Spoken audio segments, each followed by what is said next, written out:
Hay una vieja frase de TikTok, podríamos decir, que dice, si la tenés que forzar, cuando te pones un saco, si lo tenés que forzar, es que no es de tu talle. Hay cosas que no son de tu talle. Y por más que lo fuerces, termina mal. ¿De qué me sirve una mala ley o muy modificada si finalmente no va a terminar cambiando las expectativas de la gente? Si decían todos, uy, empieza con una ley ómnibus, termina con un fitito o lo que fuera. ¿Vale la pena hacer las cosas a medias? Es una pregunta. Ojalá tuviese las respuestas. Pero sí, abriendo este editorial y dándole la bienvenida ahora sí formalmente a este programa que se llama Cuando mis hijos tengan mi edad, me van a tener que aguantar en un pequeño cuento antes de presentar este programa poco tradicional para un día lunes, pero queríamos hacer algo distinto. Está de descanso el profe de Pablo, está de descanso Augusto D'Argeto y es feriado, por lo tanto me tomé este día para reflexionar un poquito con ustedes. Cuenta la historia que había un león con mucho hambre, y había tres búfalos, uno color rojo, uno color negro y uno color blanco. Y el león dijo, tengo mucho hambre, mi naturaleza me llama a comer, pero no voy a poder agarrar los tres son más fuertes que yo, tengo que agarrar de a uno. ¿Cómo hago para agarrar de a uno? Ya sé, negocio. Entonces encaró al búfalo rojo y al búfalo negro y le dijo, qué mal luce el búfalo blanco. Para mí está muy débil, ¿eh? Para mí se está muriendo. Tengo una idea, le dice a los dos búfalos. Yo, mi naturaleza me llama a comer. ¿Para qué nos vamos a pelear? Ustedes córranse, yo lo agarro al búfalo blanco, me como el búfalo blanco, termino con el hambre y ustedes siguen acá tranquilos, yo ya terminé mi trabajo y me voy. Los dos búfalos le dan la mano. Bueno, la mano, las garras. Se ponen de acuerdo. Perdón los sangrientos de esta historia, se come el búfalo blanco. Pero a las 2 semanas, el león tiene hambre de nuevo y no va a poder contra los búfalos. Lo agarra al búfalo rojo y le dice, escucha, qué mal está el negro, ¿eh? Yo pensé que era sucio, pero está horrible. Hagamos una cosa. Preservate y sos el rey a partir de ahora, te queda todo para vos. Correte y cuando esté desprevenido yo calmo mi naturaleza y me como al búfalo negro. Pasa eso. A las 3 semanas, el búfalo rojo ve llegar al león. Ya saben cómo termina la historia. Moraleja. Nunca confíes en alguien que entrega a otro, solo por subsistencia. En eso estamos, en esas negociaciones muy difíciles, muy difíciles. Pero las personas no cambian. Fingen, arreglan, impostan la voz, se hacen más educados, menos educados, pero a la larga, nunca nadie deja de hacerlo, nunca nadie deja de ser lo que es. ¿Por qué empiezo de esta manera? Vienen momentos, obviamente, de mucha turbulencia, política, más que económica, mucho más política que económica. Y todos los que estamos en mercado, como decía Leo Chialva en la última reunión que tuvimos, en el último programa que tuvimos, ¿se acuerdan? En Latinoamérica estamos acostumbrados que el 80 es política y el 20 es economía. En el mundo desarrollado, 80% es economía, 20% política. Pero acá dependemos mucho de la política y eso paraliza, porque mientras no se confíen y se traicionen, no sé quién, usted juzgará quién tiene razón, quién no tiene razón, pero en el resto, mi propuesta entonces es, hasta que no lo vea definido, esto paraliza. Y sí cambia un poquito la tendencia, porque una manera es llegar con mucho consenso y saber que uno lo tiene, y de otra manera es saber que va a haber mucho más enfrentamiento. Cortamos con un poquito de música y les presento el programa de hoy. Y así se llama el programa, Cuando mis hijos tengan mi edad. Les voy a contar algo. Eh, Mitad de febrero, la próxima semana, seguramente empezaremos a vernos más seguido. Vamos a ocupar la tira de 7 a 8, pero con propuestas distintas. La propuesta del programa sigue siendo Cuando mis hijos tengan mi edad, pero vamos a abordarlo en 5 plataformas distintas. Con el profe de Pablo y con Augusto Darget. Después los martes con Alejo Rodríguez Casio, él liderando finalmente su preocupación de cara al futuro con Male de los Ríos, ayudándola, Male casi como Nexon en casi todas las tiras. Los miércoles voy a hacer un cambio generacional con cuando mis hijos tengan mi edad. Presento a uno, Alan Suchovicki, obviamente, mi hijo. Así van a poder ir viendo el proceso, ¿no? Hasta que llego a esa edad que, bueno, falta un tiempito igual, ¿o no? Sí, Para llegar. por suerte te falta mucho, pero no es mérito, nene. La edad no es mérito, ¿eh? No es, ya Ni te que va a hablar. tocar, ya Ni te que va a hablar. tocar. Y gracias, Claudita, de verdad, por la oportunidad. Gracias, Neura, por presentarme este lindo desafío que de alguna manera me divierte mucho y también me pone muy contento el hecho de poder compartir este espacio con vos, Claudito. Así que, Pero nada, contento por el desafío. no vas a estar solo, Me gustó. Sí, obvio. perdón, no vas a estar solo, Eso. vas a estar con un gran amigo tuyo, un gran, para mí uno de los mejores economistas de cara al futuro, ya es presente, que es Santi Bulat. Pero ya falló el primer programa, no vino, nos dejó solos hoy. Eh, bueno, quizás con el liderazgo de ustedes, Santi Bulat y vos, yo quizás ya en retirada, como me decís siempre vos, hay cosas que me están quedando, estoy quedando lejos en la historia, pero esto está hecho para tu generación, ¿no? ¿Cómo va a ser la vida cuando vos tengas mi edad?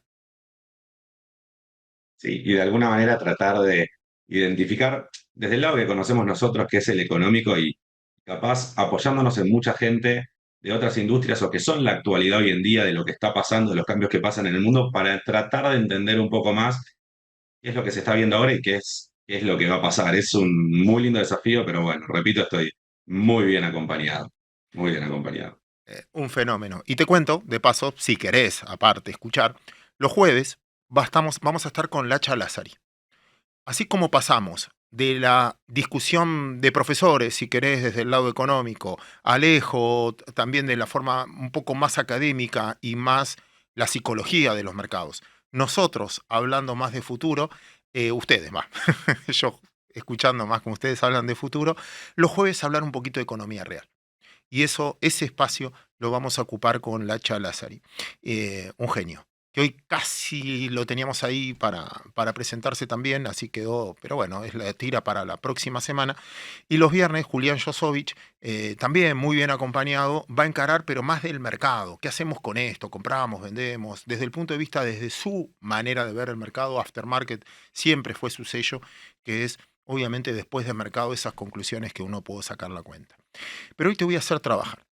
Vamos a hablar un poquito del futuro, de lo que viene, en un mundo bastante convulsionado y que yo no sé si lo estamos subestimando. Y por eso vamos a traer dos analistas que nos van a ayudar mucho a entender ese proceso. Pero antes, ya estoy hablando mucho. ¿Querés decir algo? Porque te tengo callado ahí que... Escuchando. La verdad, me interesó mucho el opening que hiciste del programa. Me gusta mucho la referencia y creo que agregaría una cosa más que es este problema que por lo menos noto yo en los políticos de hoy en día, de que hablan y votan y toman decisiones a raíz de mantener más una película que el hecho de, eh, no sé, tomar leyes por lo que creo que creen realmente.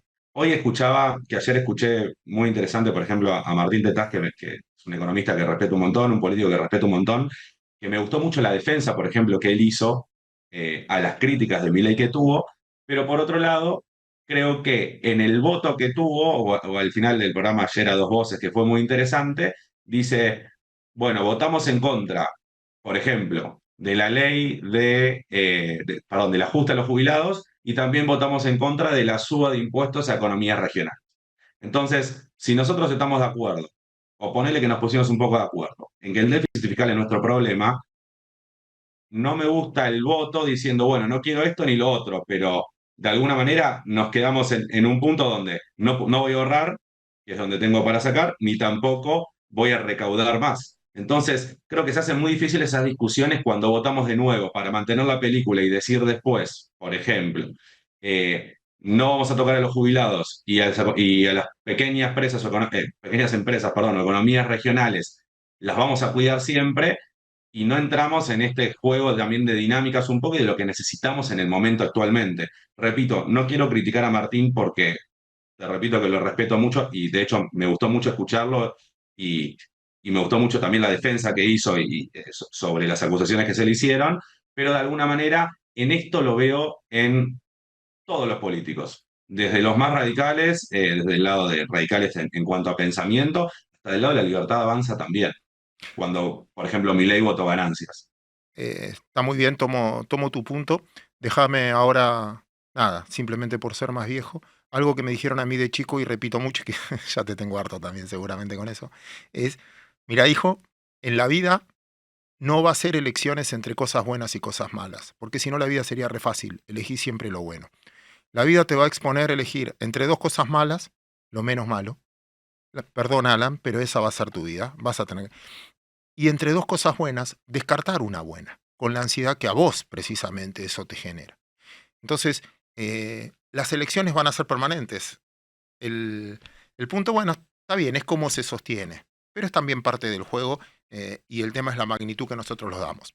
Pero Alan, te quiero presentar, Manten- perdón, no, no, perdón, era y mantener dejar un poco jugar esa dinámica. Esto de decir, estoy aumentando un impuesto regional o estoy aumentando retenciones sabiendo que el objetivo de gobierno de para adelante es sacarlo. Entonces, permitirnos salir de la ideología pura y dura y poder tomar estas decisiones de el menos peor, o la decisión menos peor o la mejor de las dos buenas. sabes que una de las personas, primero lo voy a presentar como una gran persona, Alan, que tenés que escuchar. Una de las mejores profesionales que conocí en mucho tiempo, pero calidad humana, me tocó trabajar. Y además como profesional, gran respeto y nos va a enseñar mucho. Voy a hacer así y vos la vas a ver aparecer en pantalla. Su nombre es Carolina Amoroso. Genia, no sé cómo Levantó la imagen presentarte. directamente, Claudito. El programa ya mejoró, visualmente ya mejoró, mira. ¡Ay, los Ah, mira, quiero, los dos! ¡Qué jugador! qué genia, genia. Caro, la propuesta es cuando mis hijos tengan mi edad. Y una de las fotos que yo estoy llevando en todas las charlas es la dicotomía que hay entre lo bélico que está el mundo hoy y cómo marchan las economías. Parece que son dos mundos distintos. O estamos subestimando el momento de crisis global que estamos viviendo. Yo nunca lo viví, soy el más grande de acá, nunca viví dos guerras distintas en dos continentes distintos, más amenazas China-Taiwán, más lo que vos transmitís también en este continente, Venezuela en su momento, con Guyana o lo que fuera. Bueno, todo ese conflicto, si le tendrías que explicar a tu edad para abajo, ahí tenés a Alan al lado, ¿cómo le explicarías este mundo global? Bueno, primero, hola a los dos, un placer, me encanta, a falta de un Sucho 2, así que bueno, un placer saludarlos a los dos.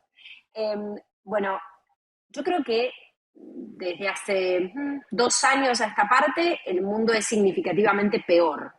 Peor en términos de seguridad, pero peor también en términos de las instituciones y los valores que nosotros creíamos como dados.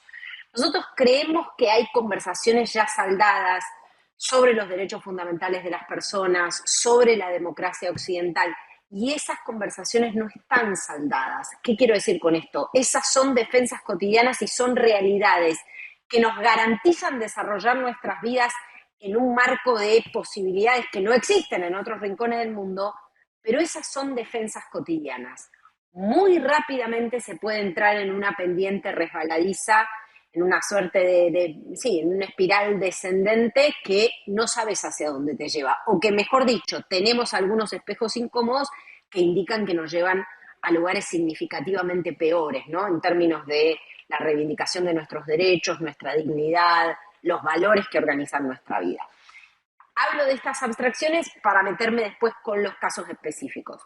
Yo creo, primero, que hay dos grandes conflictos que están involucrando directa o indirectamente a las principales potencias, que hay una guerra de hegemones, ¿no? Como telón de fondo, obviamente estamos hablando China, Estados Unidos, pero que más allá de eso, yendo a los conflictos específicos, hablamos de dos grandes guerras que involucran a las grandes potencias, pero que también ponen en jaque valores, sistemas de valores y la vigencia de esos sistemas de valores, principalmente en Occidente. Y acá yo siempre digo, los grandes enfrentamientos que estamos viendo y los grandes choques que estamos viendo tienen que ver con esa antinomia democracia liberal, régimen iliberal, ¿no? O régimen autocrático.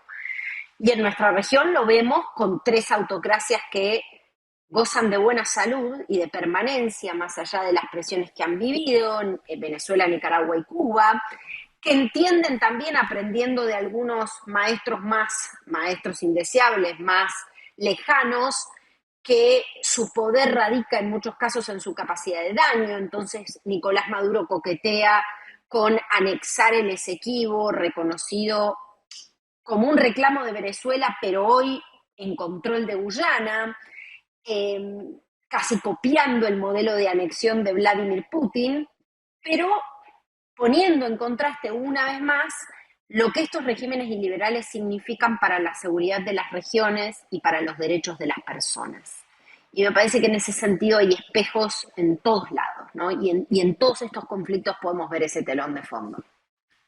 Desde el lado nuestro, generalmente, quizás lo expresamos después, le tratamos de ver el sentido económico, que finalmente, bueno, la guerra en el fondo escondía una pelea por plata, por petróleo o por lo que fuera. China, Taiwán, independencia. Pero acá tengo un choque cultural en este desafío que se llama Cuando mis hijos tengan mi edad, y quiero hablarle ahí al que tenés en la imagen, Alan. Corríjame cualquier cosa. Vos sabés que me lo contaron una vez, yo no lo podía creer y lo puse en práctica en una clase de universidad. Y a todos los alumnos le pregunté, ¿quién sabe quién fue el Che Guevara? La respuesta fue el de la remera.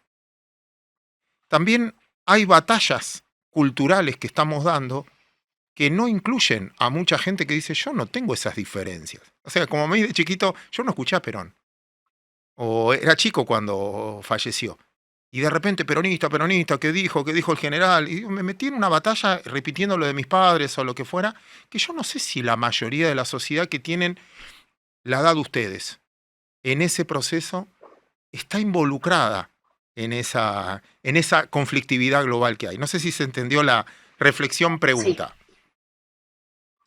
Y sí, perdón, porque y que una vez que se sí, involucran, perdón, pero que una vez que se involucran, la discusión es muchísimo peor porque estamos directamente influenciados por lo que nos contaron, que le contaron a la otra persona. O sea, es una conversación vacía y a veces que de club de fútbol. sí, y de muchos sesgos y de mucha desinformación. Yo creo que cuando se habla muchas veces de la crisis del periodismo, yo creo que no le veo crisis alguna. De hecho, creo que el periodismo profesional goza de buena salud en tanto le brinde a la sociedad la posibilidad de interpretar hechos y de acceder a información sobre la cual alguien responde, ¿no? Me parece que eso es muy importante, que en la era de la sobreinformación nadie responde sobre eso, sobre los contenidos que se consumen. Y me parece que en este sentido el periodismo profesional ofrece la posibilidad de hacerlo. Por eso para mí es casi un crimen cuando no lo hacemos, ¿no? Cuando no estamos a la altura de las circunstancias.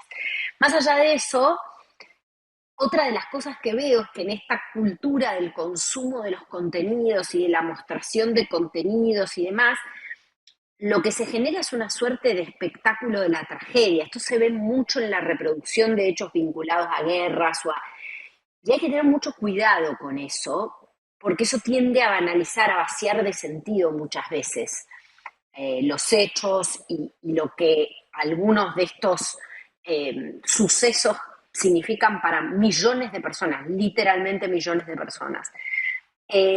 Con lo cual creo que hay una cuestión de época que es peligrosa y que afecta la manera en la que interpretamos los hechos. Y por otro lado, me parece que hay una profunda desinformación y un vacío que en ese universo de sobreinformación y de mucha desinformación, un vacío que a veces no ocupamos quienes trabajamos en medios profesionales, que tiene que ver con la interpretación de los hechos, ¿no? Y que tiene que ver también con leer los temas en una clave más cercana y más global, ¿no? Esto que te decía, las grandes discusiones de época están en esos grandes conflictos. En el momento en que Vladimir Putin invade Ucrania y nos entretenemos hablando de concesiones territoriales, lo que hay que entender primero es que hubo una anexión ilegal de Crimea en 2014 y que la cuestión territorial es una excusa para enfrentar a un país que se animó a reivindicar su propia soberanía diciendo no me importa cómo haya sido esta historia en la que suprimiste mi identidad, ahora decido, ahora soy soberano y me veo en el espejo de Europa y no en el espejo de tu autocracia. Lo que Putin hace con la invasión a gran escala a Ucrania es ejercer de una manera absolutamente criminal la mayor cantidad de violencia, entre comillas, en su lógica criminal, para recordarle a Ucrania quiénes son, ¿no? Casi suprimiendo la propia identidad de los ucranianos, ¿no? Y en este sentido me parece profundamente cercana esa tragedia, ¿no? Eh, en tu caso, fuiste 3 veces, ¿no? Uh-huh. Y solo para destacar tu trabajo profesional, uno bancado por vos, o sea, una como corresponsal y otra dijiste, yo necesito ir a ver, pero pasaron 2 años de la primera Uh-huh. vez y quiero ver ese balance y también ahora está yendo a Israel la semana que viene. Y desde ese proceso también. Y estuviste en el medio de la selva con otra tragedia que quizás no por una guerra, pero sí, porque finalmente te escuchamos. Sí, para mí, a ver, yo formo parte de una generación de privilegiados porque yo no viví eh, algunos de los años más oscuros de la historia reciente de este país, pero eso impone sobre nosotros el imperativo de hacer todo lo posible para que esas historias de horror y de supresión de derechos no se repitan. Yo encuentro que lo que me sale mejor, por decirlo de alguna manera, es hacer periodismo, es contar historias. Y a mí me gusta ir ahí donde la herida está abierta. Entonces, como creo a cualquier periodista que haga lo que yo hago, que es esencialmente periodismo internacional. Es en ese contexto que fui a Ucrania. Bueno, yo escribí sobre el éxodo venezolano, después me fui a la selva del Darién, que es la ruta migratoria más peligrosa de las Américas. El año pasado estuve en el Mediterráneo Central con el rescate de migrantes en las costas de Libia. Pero más allá de eso, creo esencialmente que yo lo veo casi como un imperativo moral. Yo creo que es un deber, porque nada de eso nos puede quedar. Casi que mi máxima en el periodismo es: no hay dolor tan lejano como para que te importe nada. Sobre todo cuando los dolores hacen a una reducción de lo humano, a la deshumanización del otro. La deshumanización de uno es la deshumanización de todos. Eh, por eso a veces es tan difícil contarlo, ¿no?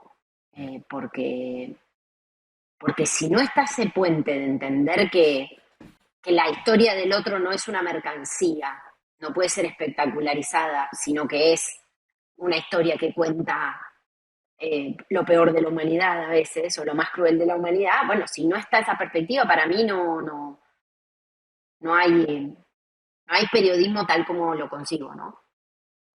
Argentina cambió su canciller. Yo, Perdón, Alan, vos. no. Capaz de hacer una pregunta desde. Hay muchas veces, o me pasa con todos los temas y sobre todo los que no son tan cercanos, que la verdad que siempre hay historias como convincentes de los dos lados. Entonces, lo que a Uh-huh. veces de nuestro lado, de nuestra forma de ver las cosas o la vida, suena tan, de alguna manera, claro y está bien que quiénes son los buenos y quiénes son los malos, capaz de entender si en alguno de estos viajes te encontraste con alguna persona del otro lado o alguna visión del otro lado que te hizo entrar en algún dilema. Mirá, sí, por supuesto, todo el tiempo. Además, entendés que en estos contextos muy extremos, alguna vez se lo escuché a Pérez Reverte decirlo, es muy interesante la pregunta, porque él decía: en la guerra alguien se puede levantar, lo estoy parafraseando, disculpe Pérez Reverte si no lo estoy citando textual, como que alguien se puede levantar siendo un héroe y acostar siendo un villano o siendo un canalla, ¿no? Y al revés también. Yo me acuerdo una vez venía en un tren y venía conversando con un soldado que venía del frente Bakhmut, en ese momento era el frente más caliente de la guerra. Me contaba que iba a ver a su mujer y casi bromeando me decía: bueno, me quiero casar para que cobre el dinero cuando yo ya no esté, para que pueda cobrar el dinero como de la indemnización. Claro, vos te das cuenta que eh, al estar tan en contacto con la muerte, se te empieza a generar como casi como mecanismo de defensa un halo de cinismo, incluso en torno a tu propia vida, ¿no? Y a lo que más te importa, y no es que no le importaba, pero Y él me decía que una de las cosas que más dolor le generaba era que él entendía que los rusos estaban reclutando a muchos chicos jóvenes y que él era profesor de escuela y que les estrujaba el alma imaginarse a los rostros de sus alumnos y él planificando la táctica del otro lado, ¿no? De la contraofensiva. Eh, no es gratis que te conviertan en una máquina de matar, de ningún lado. Por eso yo siempre digo, y el otro día me hacían una entrevista y decía, a mí no me gusta usar lenguaje así inapropiado, pero decía que para mí la mejor definición de la guerra es que es la mismísima mierda porque no hay ninguna forma de romantizarlo ni de edulcorar nada. O sea, todo es horrible desde el punto de vista que lo mires. Eh, y me acuerdo de ese profesor de escuela, y que además era un hombre medio chiquito, pero bueno, al parecer tenía como mucho carácter, por eso estaba en ese frente más álgido donde solían mandar, entre comillas, a los mejores o a los más fuertes, y el conflicto que a él le generaba imaginarse a sus alumnos. Eh, eso, no sé. Es una locura. Es incómodo. Es una locura porque es un lugar donde creo que la guerra, ¿no? Donde el fin empieza a justificar los medios, o necesariamente tiene que lograr eso. Entonces, en pos de un bien mayor, no sé, a mí siempre me gustó el debate, por ejemplo, o me interesó mucho el debate de un mártir, ¿no? Siendo judíos y siendo, de alguna manera, teniendo varios de esos en contra a lo largo de la historia y mismo en Argentina, ¿no? Donde en algún momento llegué a pensar y decir, che, lo odio, hay que llevarlo preso, incumplió la ley, punto. Ahora, el tipo estuvo dispuesto a ceder su vida por lo que él creía, no importa si es verdad o es mentira, lo que él creía que estaba bien. O sea, es un acto de alguna manera increíblemente sobrehumano, por decirlo de alguna manera, o valiente. Entonces es como que terminás teniendo gente de los dos lados que quieren ser o que creen ser los héroes de la película y en pos de su visión o del bien mayor terminan haciendo cosas terribles. Me resulta un lugar muy difícil de mediar, de estar y de llevar acuerdos. Sí, por eso para mí lo que más me interesa es mostrar las historias mínimas y mostrar esos territorios de conflictos, hasta a veces de contradicciones, ¿no? Digo, a mí me ha pasado, ¿no? Incluso por ahí encontrarme con alguien sobre quien tenía una idea preconcebida y bueno, encontrarme con que esa persona, más allá de que había tenido un momento de una actitud extraordinaria, tenía sus mezquindades y tenía... eh, y, y- y vale, porque es eso lo humano, es complicado, es caótico, pero por eso para mí vale el terror, el, digamos, la posibilidad de hacer periodismo en territorio, vale el territorio, vale la territorialidad, porque ahí es donde te encontrás con lo complejo. Es como, para mí las historias son la kriptonita del relato.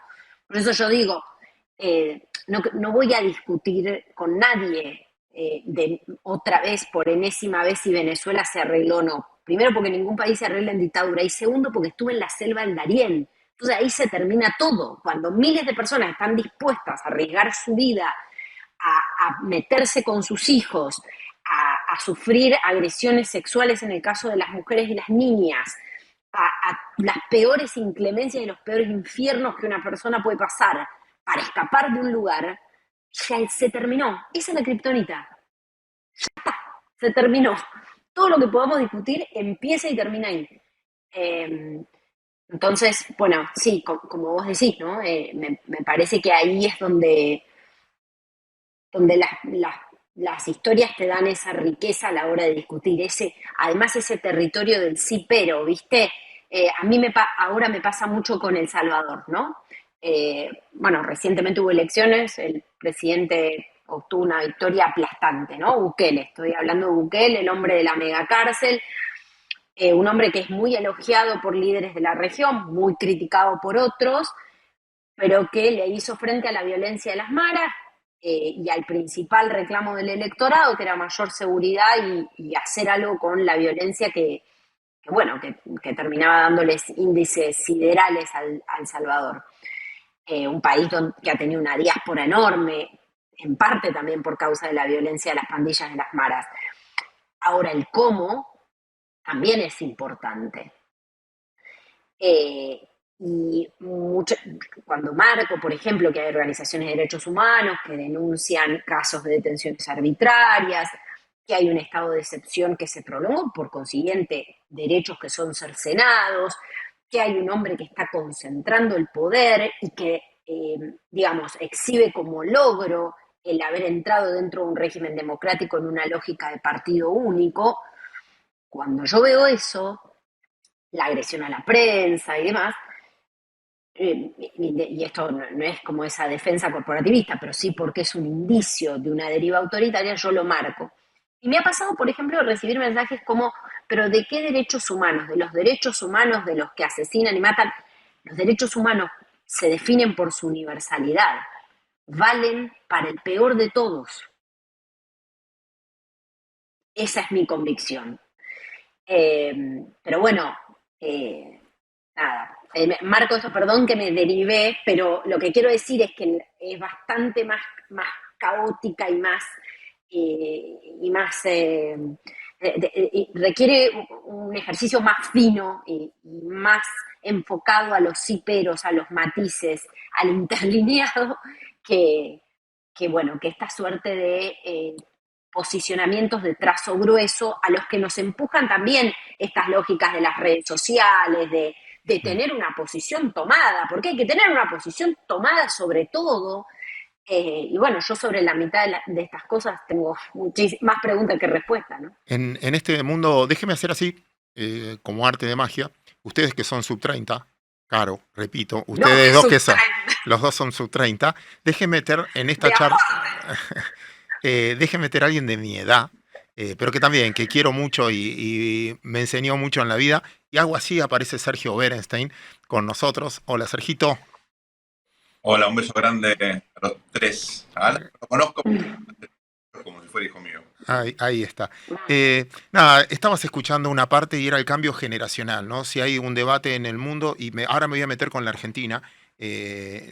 Caro nos dio un pantallazo. Solo quiero decir algo. Hay un libro muy interesante para recomendar al que le interesa estos temas, que es La matriz del infierno, de Marcos Aguinis, que explica, Alan, un poco tu duda, ¿no? Cuando lo ves de los dos lados. Pero déjenme insistir, al menos como posición tomada, que para mí el fin, nunca le quiero enseñar a alguien que el fin justifica los medios. Para nada, y el terrorismo es terrorismo y por más que sea mártir o lo que fuera, ataca los derechos de otras personas que no tiene. O sea, no quiero vivir en un mundo que comprenda esas cosas porque el fin no justifica los medios. Dicho esto, en Argentina también se dio un debate político estos días, traición, no traición, etcétera, donde quiero mezclar tu mirada, Sergio, más con la experiencia, y nosotros tenemos una política donde estamos basados con un tipo de educación, pero tanto Caro como Alan quizás no.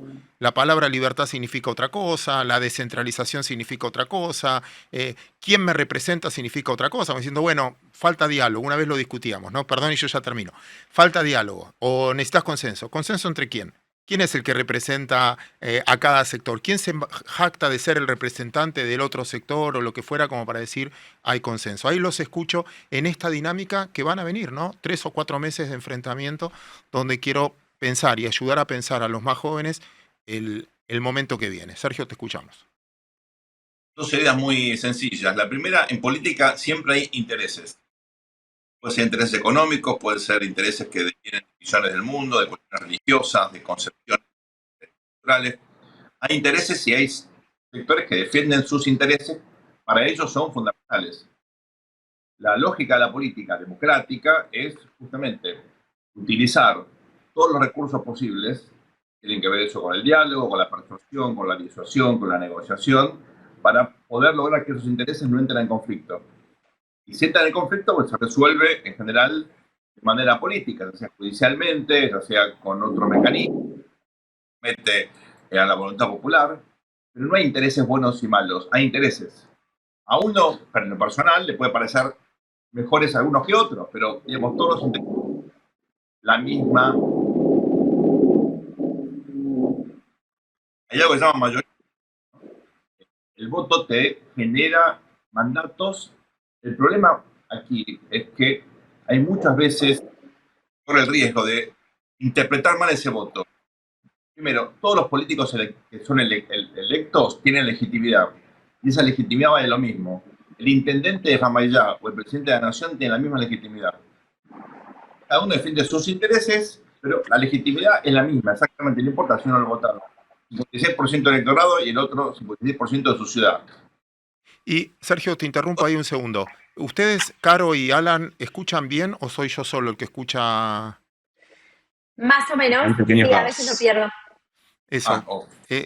No sé si estás con un auricular o algo, es como que hay momentos que se te escucha perfecto. Bueno, si no, igual los tres sabemos leer la boca, así que entendemos perfecto. No, mentira. Muy bien. Te interrumpo un segundo. Vos llegás a detectar, porque a mí me pasa, cuando alguien está defendiendo los intereses de de la gente, o los intereses de los que se dice representar, o sus intereses propios, políticos propios de cara al futuro.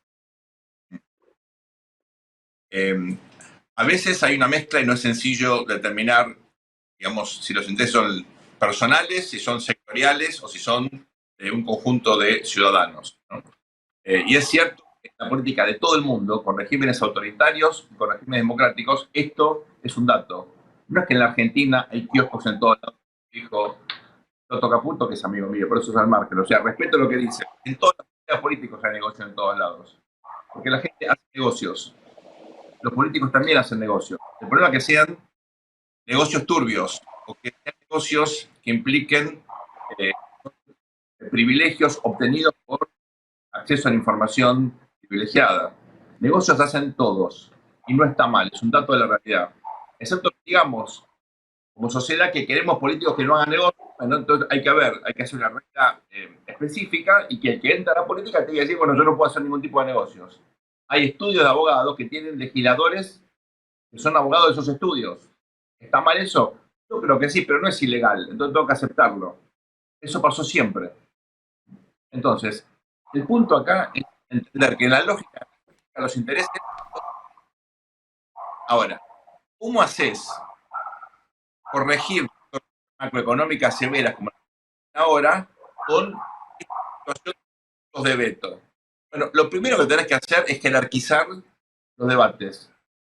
Y mi impresión personal, el error que cometió el gobierno en estos 2 meses que lleva Javier Milei de gestión, que mezcló todo. Puso en un DNU distintas, puso en una y pico de artículos de las materias más diversas. Entonces, al no jerarquizar, en mi opinión, había que haber ido por la cuestión fiscal y laboral, resolves eso. Bueno, hay otras cuestiones por encarar, pero eso es sine qua non. Al no jerarquizar, mezclas todo y tenés infinitos puntos de veto. Lo digo con respeto, en un curso de introducción a la ciencia política, un alumno me propone esto, yo lo bocho. Pregunta, te interrumpo ahí, pregunta, y van los más jóvenes de esta sala, Alan y Caro. ¿Cuánto, Sergio, perfecto el enunciado, te entendí perfecto? La pregunta es, ¿cuánto de esto ustedes creen que es estrategia? Y si él no ganó votos por no ser político y le exigimos que sea político. Escucho a los más jóvenes. Me dejo la pelota a vos, ¿eh?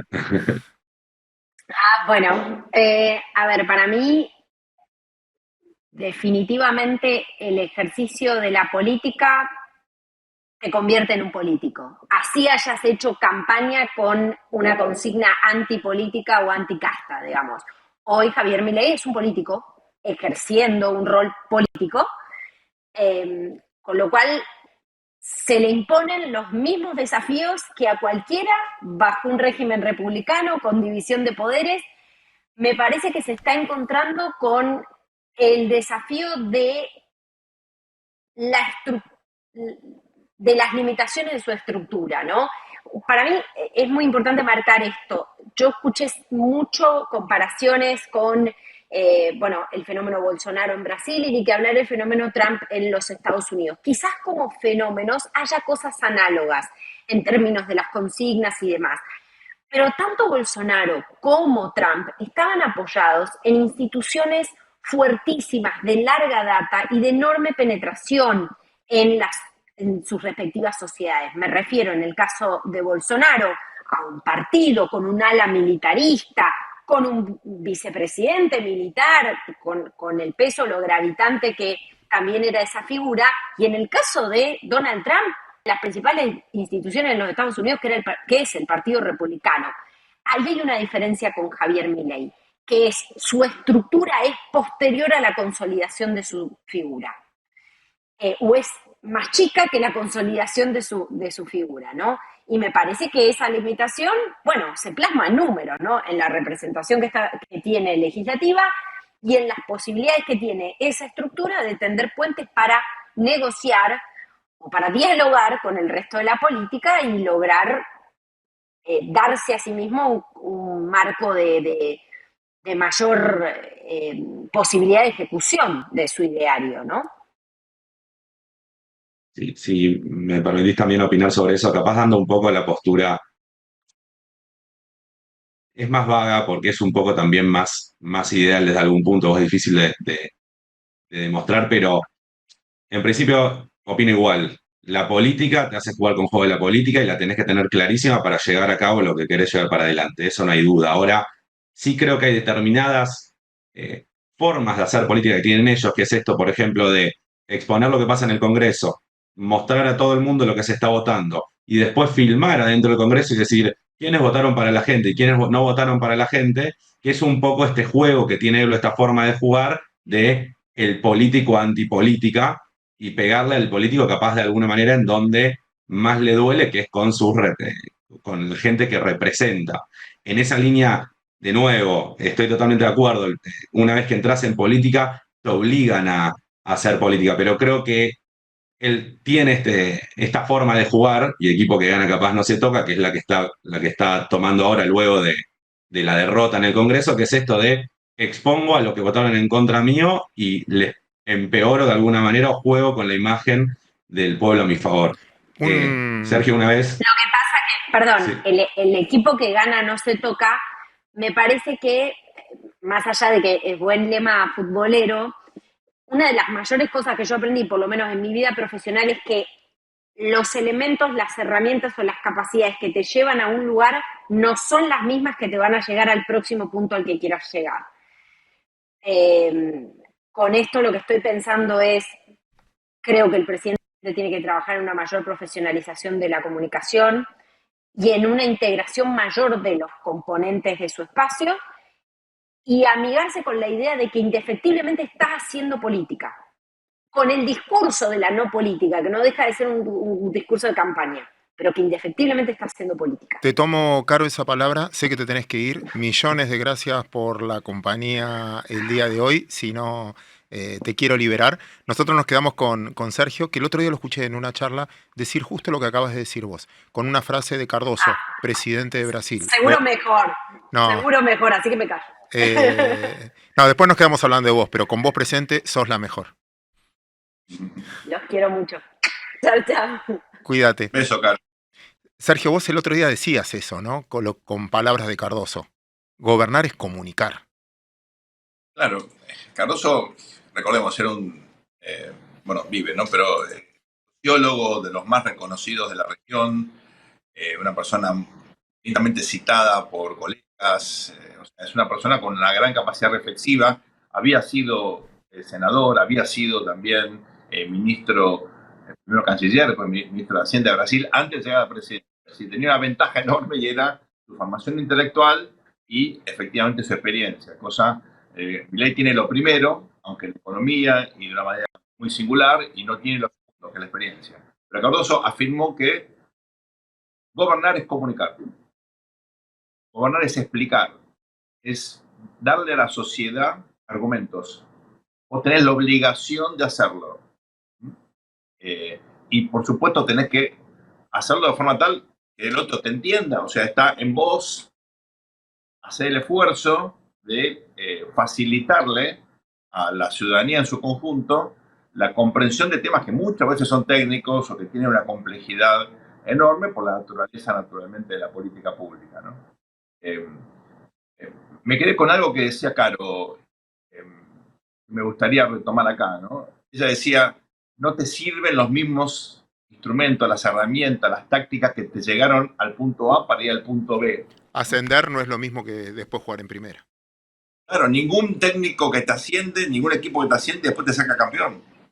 Si no cambias de equipo vas a descender, muy probablemente. Entonces, cuidado con sostener dinámicas, sobre todo de confrontación, cuando no solamente estás en minoría, sino cuando necesitas logros concretos en el corto plazo.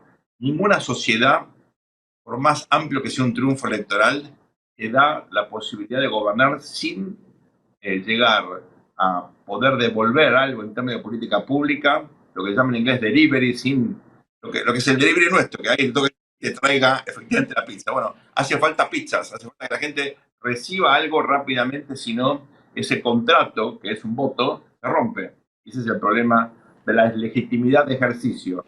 Milei tiene legitimidad de origen, es muy sólida, pero tiene que construir legitimidad de ejercicio.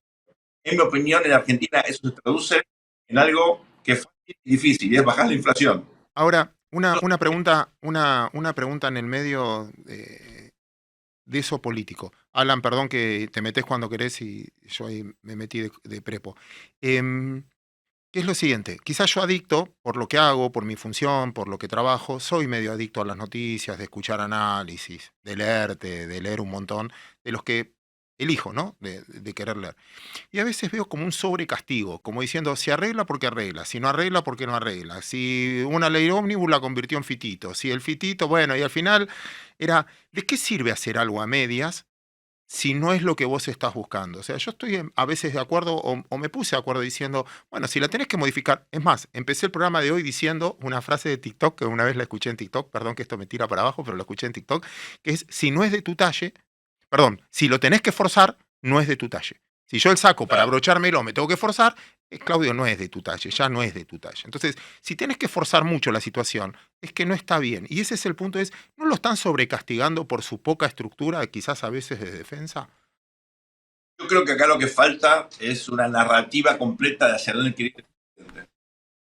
Es decir, entender que los instrumentos que está pidiendo efectivamente solucionan los objetivos que se plantean como prioritarios. Eso no está claro.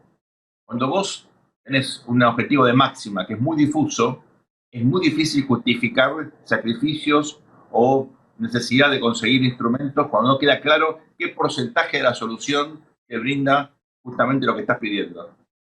Entonces, yo creo que acá hace falta una discusión distinta, donde esté claramente delimitado al punto al cual querés llegar, que no es cambio, cambio es algo totalmente difuso. ¿Sí? Cambios que yo me pongo un quincho en la cabeza, eso no cambia a la Argentina, en absoluto, va a estar seguramente peor aún, ¿no? Entonces, el cambio tiene que estar específicamente delimitado, entender que ese cambio le sirve a toda la sociedad, que si baja la inflación, por ejemplo, nos beneficiamos todos como sociedad, sobre todo los sectores más vulnerables, y explicarle a la gente que lo que estás pidiendo efectivamente tiene un impacto. Entonces, yo te diría, bueno, decime, ¿y qué tiene que ver la privatización del fútbol con bajar la inflación? Y nada, bueno, entonces sacámelo, no me lo mezcles porque yo puedo estar de acuerdo con que se privatice el fútbol, pero me ensucia el debate. Y así tengo otros ejemplos que son relevantes. Claro, pero puede ser una estrategia también. A ver. No, decir yo meto un montón de cosas, pues bueno, está bien, eso te la saco, bueno, cedí. Es como que te pongo un montón de cosas para instalar el debate y después eso es lo que tengo para ceder. Yo tengo una pregunta, Claudio. En los países que las leyes que se debaten, ¿son parecidas a la ley ómnibus o son leyes específicas? Por ejemplo, la ley de presupuesto o una reforma tributaria integral, como tuvo Brasil también, o una reforma jubilatoria o una reforma de la justicia. ¿Son leyes específicas o leyes generales? Generales. Bueno, son específicas. Bueno, porque efectivamente no se hacen los paquetes tan enormes que te multiplican los puntos de veto y donde es muy difícil que las mayorías contingentes que puedas lograr, por ejemplo, para aplicaciones, para la aprobación en general, las puedas ratificar luego en 300 y pico de artículos donde seguramente va a haber gente que va a estar en contra con algo. Otro punto importante. Sergio, un puntito chiquitito, Alan. Los gobernadores no son dueños de sus diputados. No es que hay un rebaño de diputados que los gobernadores mandan al Congreso, ellos levantan el teléfono y dicen, muchachos, voten esto, levanten la mano y cortan. No existe eso. No existe tampoco en el Senado cuando los senadores responden a los intereses de las provincias. Los diputados responden a los intereses de los ciudadanos. Y los gobernadores pueden estar de acuerdo con algo o no. Pero eso no de ninguna manera te explica que los diputados de esa provincia van a votar como los gobernadores dicen que en una reunión separada hay que votar. No tiene nada que ver, eso es desconocer la política. Implica un nivel de ignorancia. A mí me llama la atención y me preocupa. Si se aplica esto a otras esferas de la política, estamos en manos de gente que está tomando decisiones sin conocer las materias básicas de cómo se administra un Estado. Alan, te queda la última pregunta que tenemos que entregar el programa. Eran muchas. Primero, Sergio, gracias por venir y debatir con nosotros, me encanta.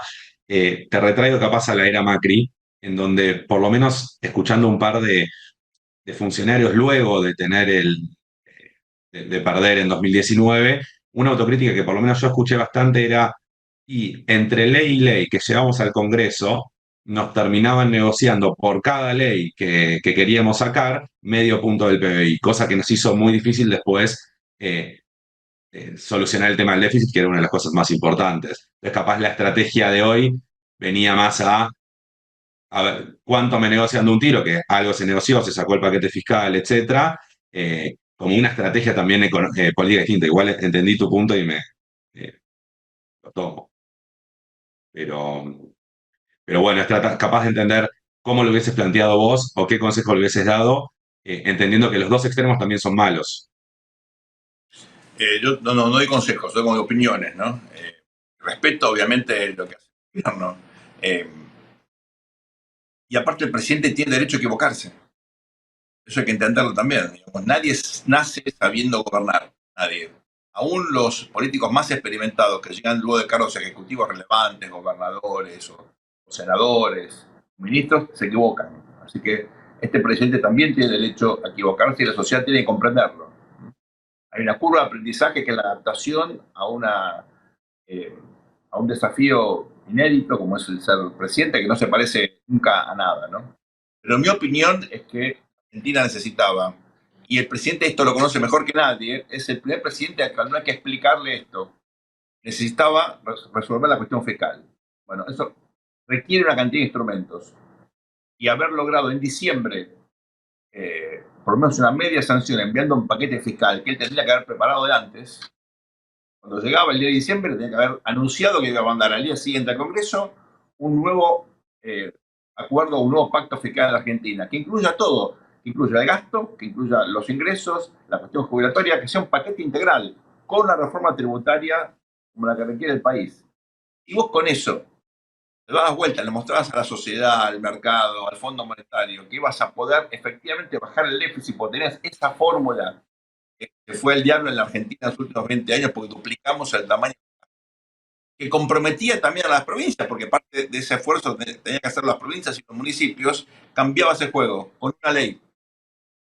Seguido en extraordinarias, yo me hubiera metido en la cuestión laboral, porque el mercado, las empresas necesitan tener un horizonte de mayor certidumbre respecto a los costos laborales, y en mi opinión había que darle tiempo al gobierno para hacer un plan de estabilización. Al comienzo necesitaba que los precios relativos se acomoden, pero tenías que decirle a la sociedad que en algún momento eso iba a estar sobre la mesa, para lo cual necesitabas instrumentos previos. Sergio, perdón que te interrumpa acá. Gracias por ayudarme a entender cómo va a ser el mundo cuando mi hijo tenga mi edad. Que es el programa y el motivo de este programa. Así que, Sergio, muchísimas gracias. Un honor tenerte aquí. Te vamos a tener seguidos seguramente. Y un placer escucharte. Abrazo a ambos, siempre a disposición. Hasta pronto. Alan, hasta acá llegamos hoy. Placer tenerte acá. Muy bien, interesante. Gracias de nuevo por la oportunidad y por este espacio, me encanta. A partir del próximo miércoles, vos y Santi se hacen cargo de esto. Abrazo enorme. Y así nos despedimos. Ha pasado un lunes más en este programa que se llama Cuando mis hijos tengan miedo.